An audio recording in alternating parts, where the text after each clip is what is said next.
In my previous video, I shared about the transformation of Tengah as a whole, the master plan, the car-like vision, and why many people are starting to pay attention to this area. In today's video, I want to zoom in and talk specifically about the Tengah Garden Residences. At the end of this video, you will come to understand what kind of development it is, if this development is suitable for you, and whether being the first private project here is really an advantage or a risk. Before we move on, please remember to like, share and subscribe to my channel if you find my channel helpful so far. Tengah Garden Residences is a fully private condominium, and more importantly is the first private residential development in Tengah. What is this condo surrounded by? Around 20,000 HDB units plus 1,700 EC units. This positioning alone already makes it quite significant, because once these HDB and EC owners reach their MOP, many will look to upgrade, and most prefer staying within the same neighborhood due to schools, family, proximity, familiarity and convenience. This project consists of 9 blocks of 16-story residential buildings, oriented predominantly north-south with a total of 863 units. So this is the breakdown of the unit mix. We only have 6 units of 1 bedroom,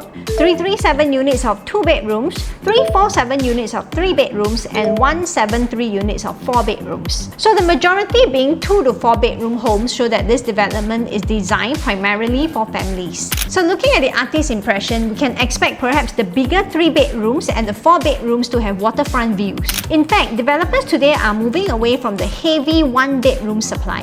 Why is this so? Because the government has recalibrated housing policy, shifting the emphasis from investment-driven demand towards genuine owner-occupied needs. So with tighter loan frameworks, higher stamp duties for multiple property owners and cooling measures, the direction is clear. Homes are for living first. This is also why newer projects are reducing or even removing 1-bedroom types entirely. So personally, I see this as a positive. Too many small units in the development can dilute resale PSF later on. A healthier family-oriented mix tends to support long-term stability. So layout-wise, do note that Tengah Garden Residences is a harmonized project, and if you are unfamiliar or just want to know more about harmonization, please watch my video on harmonization so that you are up to date on the latest and one of the most important changes in our property market. So do not fall into the trap of comparing harmonized project with non-harmonized project, or rather, please do not commit until you know about harmonization. At this moment, we do not have the layout plans for the development yet, but taking reference from developers' recent launches, if the layout are pretty much similar, we can be very sure that these layouts are sustainable and will be relevant even like 5 to 10 years down the road. I will of course be analyzing the site plans and layout plans in detail once they are released, so stay tuned. Let's take an objective look at Tengah Garden Residences and assess whether the expected pricing is reasonable and, more importantly, whether it is defensible. Based on the land cost of 821 PSF PPR, a realistic launch estimate will likely be around the 2,200 PSF on average, with selected entry units possibly starting in the 19XX PSF range and premium waterfront facing stacks reaching 2,300 to 2,400 PSF on higher floor. So the key question is, would that pricing be supported by fundamentals? Let's start with land cost comparison. Recent OCR launches such as Springleaf Residences at 905 PSF PPR, Fable Residences at 900 PSF PPR. Both projects launch at an average pricing exceeding 2,160 PSF. Importantly, both are purely residential development. Tengah Garden Residences, however, is a mixed-use project with a commercial podium component that introduces additional structural and construction costs. From a development perspective, it would not be unreasonable for the average PSF to reflect a modest premium over purely residential projects, particularly when buyers benefit from immediate retail convenience integrated within the development. Additionally, selected stacks offer waterfront-facing views, which typically command pricing premiums within any project. From a cost and product positioning standpoint, the projected launch range appears internally consistent. Next, it's important to examine the broader supply pipeline. Several recent government land sales in the OCR have transacted at substantially higher land costs. We have Vela Bay at Bayshore at 1388 PSF PPR, Lorong Chuan Plot at 1376 and 1331 PSF PPR, Lakeside Drive at 1132 PSF PPR, and we have Thomsonville at 1178 PSF PPR. Looking ahead to 2027, we have Bedok Rise GLS at 1330 PSF PPR and the final Lentor Central plot at 1278 PSF PPR. These figures are meaningfully higher than Tengah Garden Residence's 821 PSF PPR. While land cost alone does not determine launch price, it sets a strong reference point. Developers purchasing land at 1,200 to 1,400 PSF PPR will inevitably need to price their projects at higher levels to maintain margin. So this suggests that future OCR launches are unlikely to be significantly cheaper than Tengah Garden Residences. In that context, Tengah entry price may appear relatively competitive within the forward supply landscape. It is equally important to examine historical price acceptance. Recent transactions in the western region show that buyers have already transacted at elevated PSF level. Jayden at 2,832 PSF, Sora at 2,566 PSF, the Lake Garden Residences at 2,556 PSF, Nara Residences at 2,457 PSF. Even the resale market, we have seen J Gateway at 2,306 PSF and Meadwood transacting at 2,204 PSF. So these transactions indicate that the market has already adjusted to pricing in the 2,000 to 2,004 PSF range within the western region. In other words, Tengah Garden Residences would not be establishing new price territory. It would be operating within an already tested band. So, is it safe? No property is risk-free. However, from an analytical standpoint, Tengah Garden Residences appears to have several layers of pricing support. A relatively low land acquisition cost compared to recent GLS sites, mixed-use convenience with integrated commercial space, premium waterfront-facing units within selected stacks, historical transactions supporting the projected PSF range, forward land prices that suggest upward pressure on future launches. Based on these factors, the projected pricing range appears defensible within current market conditions. The decision ultimately depends on entry selection, stack choice, and holding horizon. But purely from a pricing benchmark perspective, Tengah Garden Residences does not appear misaligned with market fundamentals. Being the first private development in Tengah comes with what we call first movers advantage. So the upside of this is you enter before the area fully matures. Historically, later launches in the same precinct tend to benchmark off earlier projects, often at higher prices. What about the flip side?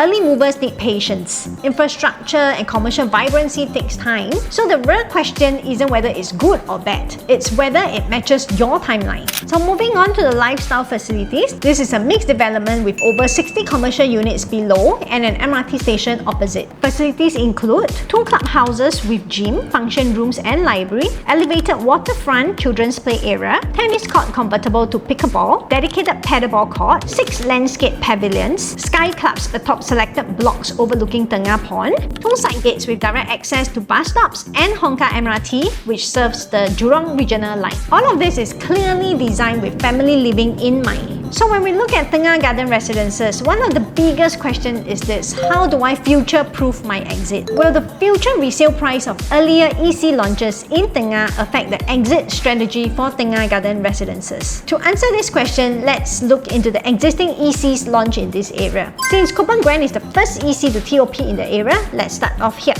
Coupang Grand launched at around 1,200 PSF. We've already seen bounce-out transactions at 1,703 PSF in 2025. Now these prices may sound very cheap. Naturally, most buyers would assume that it will affect the future exit plans for Tengah Garden Residences. However, would it be possible for Coupang Grand to fetch in the excess of 2,200 to 2,300 PSF when the EC MOP is fulfilled around 2030? To determine that, let's take a look at this case study of 100 Palms Residences. 100 Palm Residences launch price was around 800 PSF, bounce-out unit at around 1,150 PSF, and resale crossing 2,000 PSF. The price growth of 100 Palms is interestingly similar to that of Coupang Grand, where we saw a significant jump in the prices of the bounce-out units as compared to the initial launch phase prices. Yet, upon MOP, 100 Palms already exceeded 2,000 PSF in today's market, with almost 900 PSF gained since TOP obtained. If Coupang Grand continues to follow a similar trajectory, would it be possible to achieve 2,200 or 2,300 PSF eventually in the resale market? Now, let's look at Novo Place and Auto Place, the other 2 ECs in Tengah which were launched respectively in 2024 and 2025. The launch prices were around 1,600 to 1,800 PSF, with the highest PSF transacted at 1,926 PSF. These 2 projects were MOP around 2030. Looking at past EC transaction trends, we can expect resale positioning to be in the range of 2,300 to 2,400 PSF. Now think about this carefully. If ECs in Tengah are are potentially transacting in the 2,300 to 2,000 PSF range post-MOP, what should a well-located private condo command? Now let's bring this back to Tengah Garden Residences. It is a mixed development with 60 over shops right below and MRT right opposite. This already placed the development in a stronger position and location as compared to Novo Grand and Auto Place. It is fully private from day one, so if you are looking to sell upon TOP, you will be selling a brand new vacant unit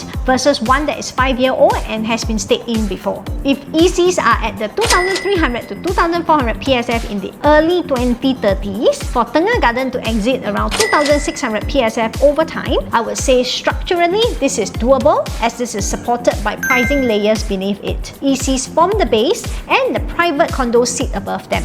So when the base moves up, the ceiling moves too. So based on historical EC performance, current Tengah EC pricing and location positioning, a 2,600 PSF exit planned for Tengah Garden Residences is not an aggressive assumption, it is a structured one. Now let's look forward. The next major plot poised for government land sale in Tengah is widely expected to be the mixed development parcel in the Plantation Estate precinct. And this is important because mixed development typically sits above transport nodes, integrate retail and commercial components, command higher land bids, launch at a premium to surrounding purely residential projects because developers don't bid conservatively for mixed-use plots. They price in future growth. If the Plantation Estate mixed development is awarded at a higher land rate, which is likely given due to the following factors: area maturity progression, infrastructure coming online, Tengah no longer being first launch risk, proven EC pricing support. So when the Plantation Estate mixed development launches at a higher PSF, which structurally makes sense due to the higher land cost and later entry,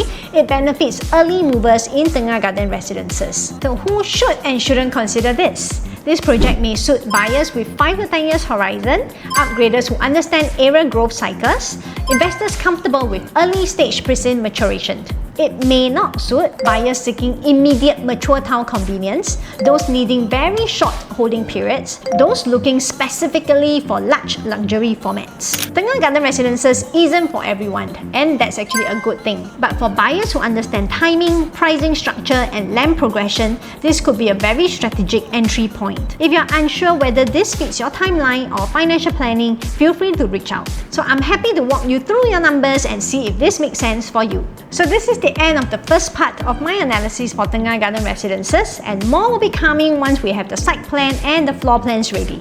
I'm happy that some of you have reached out after watching my videos. Please feel free to reach out at this number and I'll be happy to cater to your personal enquiries.